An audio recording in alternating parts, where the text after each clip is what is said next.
Welcome to the MS&Me Radio Network, a division of the Multiple Sclerosis Global Support Network. The following program broadcast is an original creation by the broadcast entity. Discussion within the following broadcast should be used for informational purposes only and is not a substitute for professional medical advice or consultation. Before considering application of any broadcast content in the following program, please consult your healthcare provider. If you feel you are having a medical emergency, please contact your local health services for immediate assistance. MS&Me Media and the Multiple Sclerosis Global Support Network do not guarantee or warrant the accuracy of information in the broadcast to follow. The Multiple Sclerosis Global Support Network provisions broadcast services to program hosts. Information discussed in the broadcast does not necessarily reflect the views, opinions, or goals of the network and are solely those of the show broadcast host.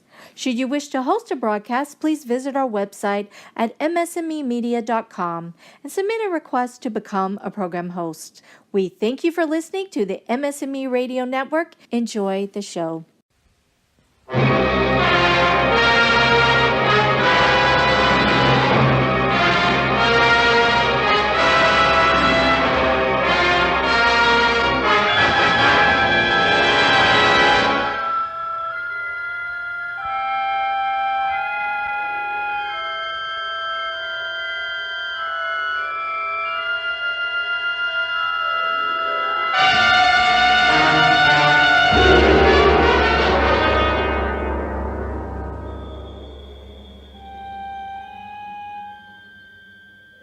Welcome to another episode of YEGMS, available on MS&Me Internet Radio, iTunes, SoundCloud, YouTube, and Stitcher Radio. For this episode, I thought I'd do something a little bit different from my norm. I have to confess that since I started with MS&Me Radio, doing a weekly show has been it's been a little bit more difficult to try and find new things to talk about once a week. For longtime listeners of this podcast, for a long time there, I would just kind of release episodes whenever. There was no schedule. Sometimes it would go months between episodes. And now that I have a weekly commitment to get content to the MS&Me Radio Network,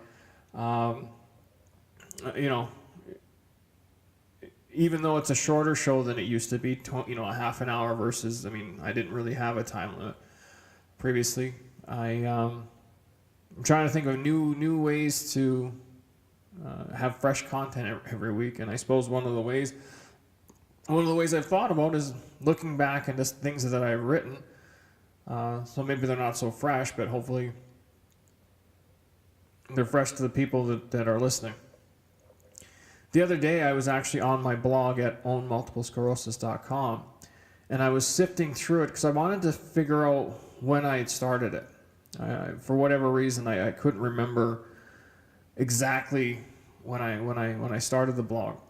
Turns out it was early 2013, and by going through it, I came across a post that I'd written years ago in April of 2013 that I thought I would share with you on this episode. Mostly because I just think that there's themes in it and there's things I talk about in the blog post that will be familiar to all the MS warriors out there who are listening. So anyway, the blog post was called "Why I Feel Lucky. There was no Bed Bath or Beyond, but it was a pretty nice little Saturday." And that was a reference to a Will Ferrell line from the comedy Old School. I think I only used it because I was talking about something that happened on Saturday. But anyway, here I'm going to read the post now and then talk about it after. So here's the post. The mild attack that I've been experiencing continued this morning. There was no miraculous overnight resolution, and the extreme numbness which has been attacking me from the waist down continues, though it has improved somewhat from yesterday. Despite the modest progress, Saturday has been a great day so far, and I feel extremely lucky. My wife had to go to work for a few hours this morning, so I was left to watch our 2-year-old. Obviously, I'm not well, and my energy level was low, as was my reserve of positive energy. I was content to spend the morning on the couch, cycling through Walt Disney's catalog and nursing my wounds. After juggling between excerpts of Brother Bear, Mulan, and Curious George, I began to feel that the situation was unfair to my daughter. Typically on Saturdays, we get to go out and do something fun, and I wasn't being myself. I was tainted by my disease. I decided to utter those magic words to get my ass in gear. Belle, do you want to go for a walk? In our house, there is no turning back from that statement. I didn't even have time to think about it, as my daughter was already running up the stairs to get changed. We headed out on the paths along the Sturgeon River, my daughter riding high on my shoulders as I wondered how long I could go walking on a pair of feet I couldn't feel. However, we continued, and a not so surprising thing happened. I started to think positive thoughts. As the revelation came over me, my daughter, as she normally does, leaned forward and rested her head on mine. She fell asleep. When she sleeps this way, it is one of the great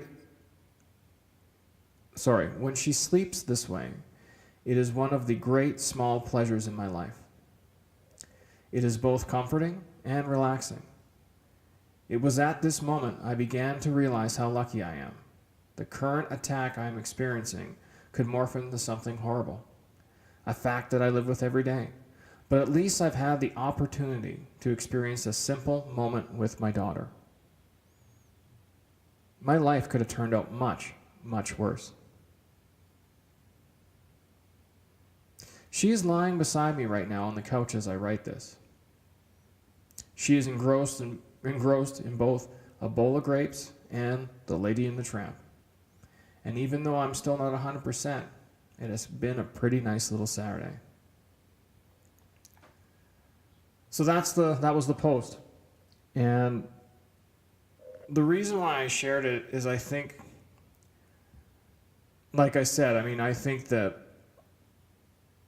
a lot of the illusions that I make and to low energy fatigue, and just not feeling yourself, and then also the guilt that I felt because I wasn't myself and I wasn't bringing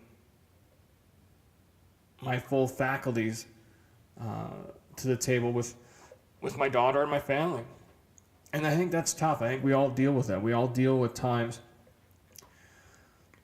where we want to do more. We want to be more for the people that count on us, but sometimes MS just won't let you do that. And sometimes it's not that MS won't let you do it, but it's just MS is making you feel bad enough that you don't know if you can. And sometimes it's just a conscious choice and forcing yourself to do something, to get out, move around, engage in life, I suppose. And I have to admit, I was smiling when I read that. I forgot that I'd even written it. It was just something that I posted on my blog years ago. My daughter was 2 when I wrote this. My son hadn't been born yet. And my daughter's now 6. But back when she was 2 years old, her and I used to walk around everywhere. And I would never take the stroller. I would always just throw her up on my shoulders. She liked it up there.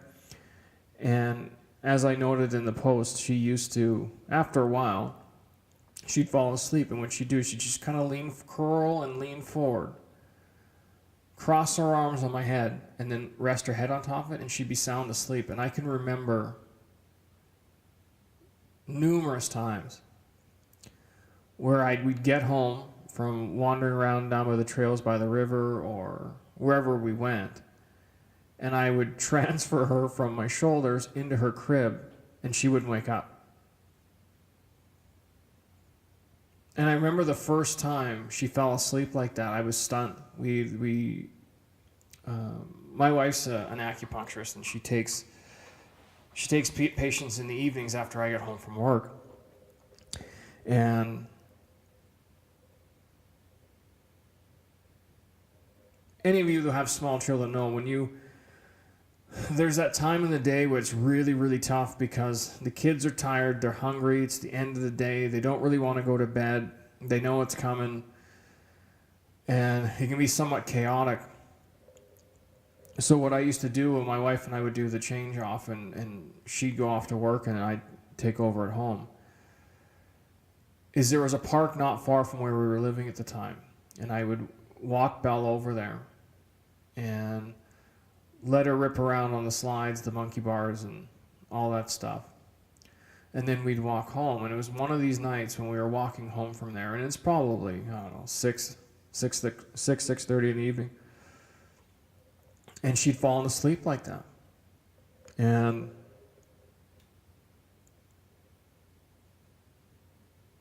obviously when you're carrying somebody on your shoulders like that, you can't see them, right?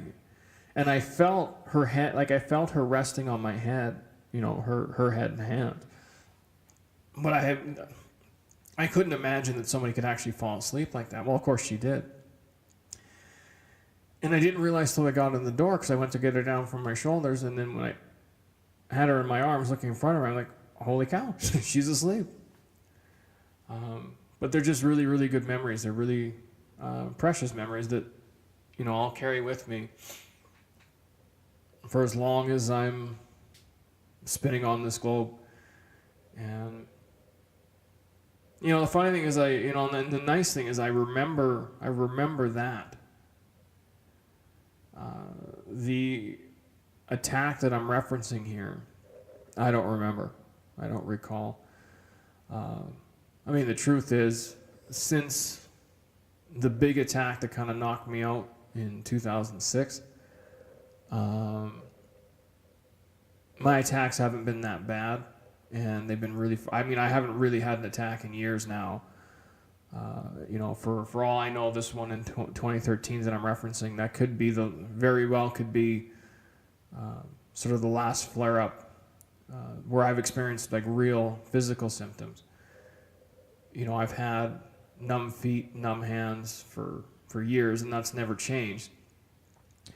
But having a little bit of numbness in my feet and my hands hasn't really ever, it's never stopped me from doing anything or doing anything I could before. So, not only am I lucky, I feel very, very fortunate to have a wonderful family and children and wife. I feel very fortunate that, that was written for almost 5 years ago. And in that time, I've lived pretty attack-free for the most part. And I have symptoms like anyone else, and I do have days where I have lots of fatigue. But overall, I would say my health is pretty good. And I feel very fortunate for that. And one of the things about looking around on the internet and looking for answers on your own is it's pretty easy to be seduced by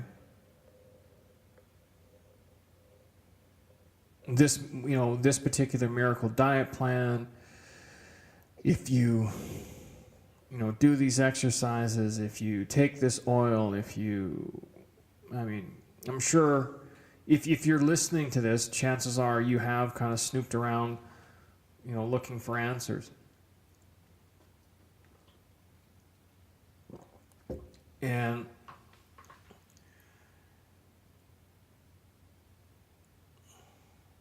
if you read my blog, or if you've listened to my podcast in the past, I have referenced things like diet, exercise, cannabis, different spices, supplements. But the honest truth about it all, from where I sit, is that as well as I've been doing with my disease, the fact that I live without many issues, and I live a normal life, I really do. But regardless of the dietary changes I've made in my life, the exercise, running, taking supplements, all these things, the truth of it is, it's very, very possible that had I not changed my diet, had I not supplemented with vitamin D, had I not, put in the hours of running and all that stuff, it is possible that this would have been the course of my MS and my disease anyway.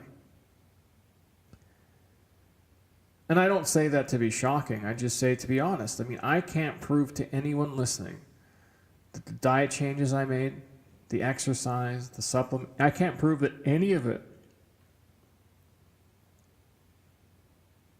has had a positive impact. Do I believe it has? Yes. But the truth is, I can't prove that it has. I mean, there are cases of MS where somebody has one attack when they're 24, 34, 40 years old. They have one big attack, they're knocked out for a couple months, they recover to normal or close to normal, and that's it. That's all they ever experience. And there are others who, from their first attack to sitting in a wheelchair, 6 months, where it's so rapid.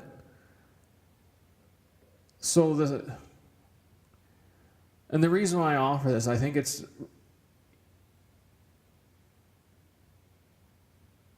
very important that people understand there are no miracle cures. And you can search around and you can find people that will claim that your neurologist is poisoning you with big pharma, etc., etc., etc. Don't take it. All you need to do is X, Y, Z. Or there are other people that say, well, just, you can treat MS through diet alone, or you can treat it through,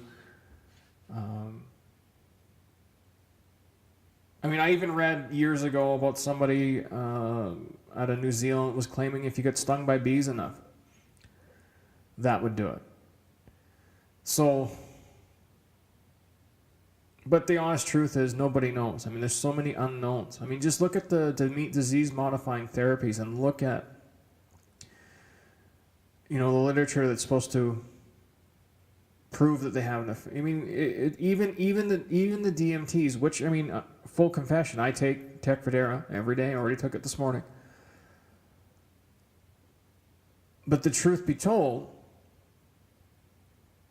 it doesn't work. They freely admit this will not work in 100% of people. And in the people that it shows that it's working, the rate of relapse is only this. So there's no 100% in anything that we do. My aim, and my children, and definitely motivate this, is to give myself the best chance possible.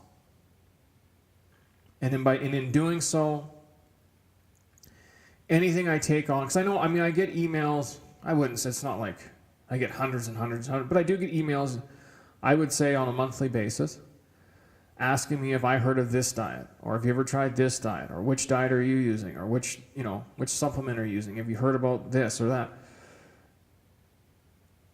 And there's so many of them.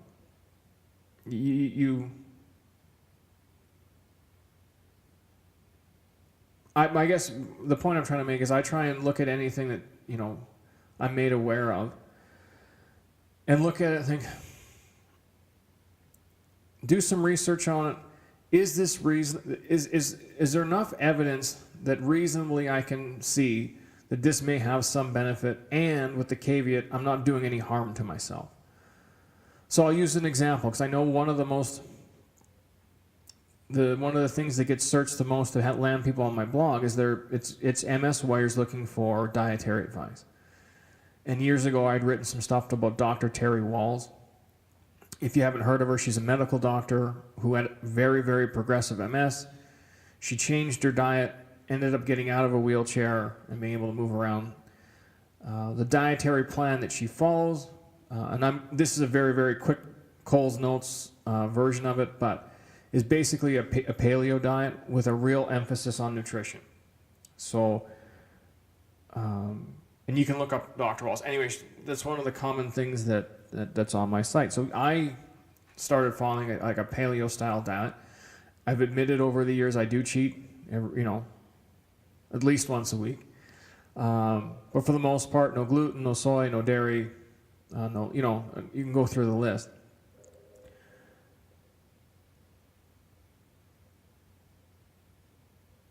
But am I 100% certain that diet is what's kept me as mobile and as progression free as it has over the last almost 11 years since I got diagnosed? No, I can't claim that. So I just hope that, I think as a person with MS, if you now this is my opinion, this is an opinion, this isn't a fact, but this is my opinion. I think as a person with MS, you've got to get comfortable in doing research for yourself and deciding what fits for you. For me, I listen to my neurologist, and then everything else I do is supplementary. It's not meant to take the place of the DMTs or any of the advice he gives me. But at the same time, the guy's got, a huge amount of patients. He's got a large number of patients, and I can't expect him to be responsible for everything I do, everything I put in my mouth, everything that, not exercising and stuff. And I think with most of the stuff, if eating healthy and exercise, I don't think anyone will argue with you that will make you healthier. And I just think being healthier allows you a better chance of doing better with a chronic condition like MS. If anybody claims otherwise, I'd question it. That's me. But this has been how I've approached my journey. And at the end of the day, I could be wrong. I've been wrong about enough stuff in my life that. But I think I want to keep trying. I want to keep trying so that I get to watch that little girl that was on my shoulders when she was 2 and falling asleep. I get to watch her graduate high school, and I get to watch her, go through university if that's the path she chooses, or get married if that's the path she chooses, or, develop into hopefully an amazing person. And the same goes for my son, who's now 4. And I want to be along for the journey. That's my motivation.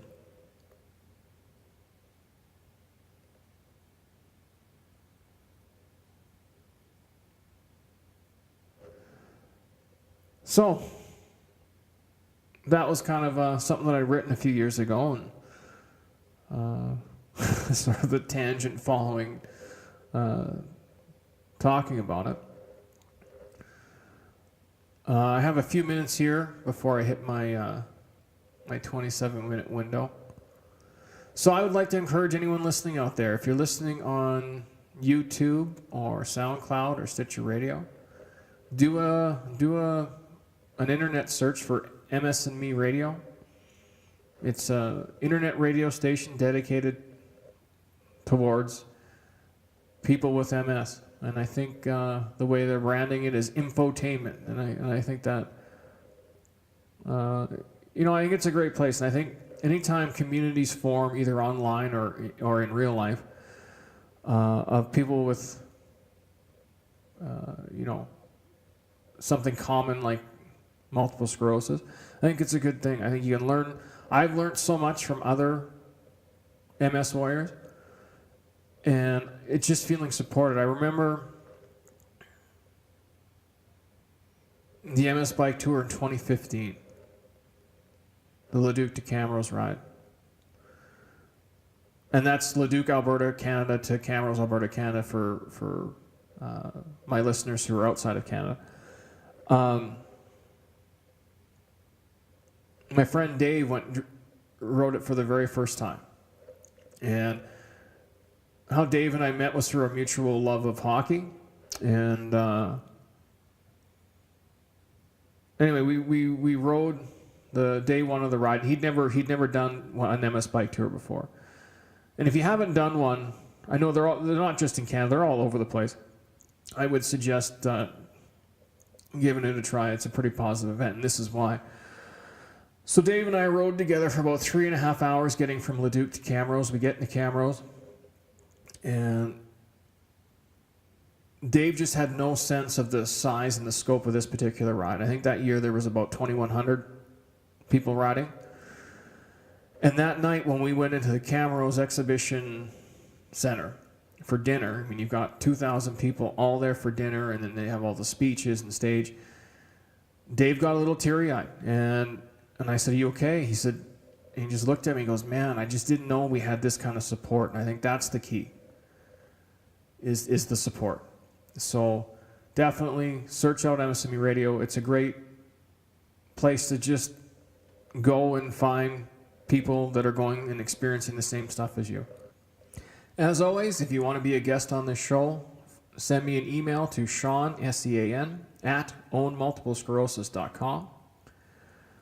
Also, you can follow me on Twitter at ownms.com1. That's OWNDOTCOM and then the number 1. Well, that's it for me this week. I hope you guys have a great week. Please get a hold of me if you want to be on the show. Love to have more of you on. Anyways, take care.